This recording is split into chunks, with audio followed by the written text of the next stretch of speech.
property prices, we see 20 million, 30 million, we see 1 million US, 5 million US.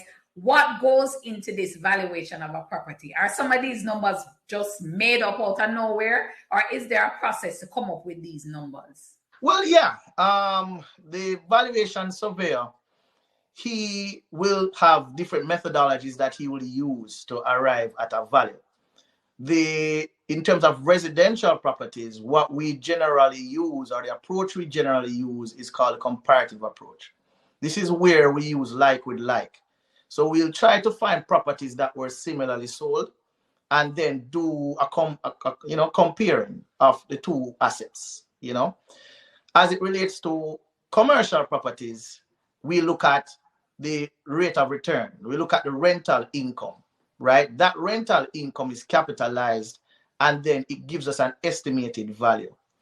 For special type of properties, and which I love that you highlighted in your presentation, special type of properties is like churches and cemeteries and stuff like that. And what you have to use is what we call a cost approach. Now, this approach generally takes into consideration the comparable approach as it relates to the land component. But with the building component now, we would consider what is the cost to build it.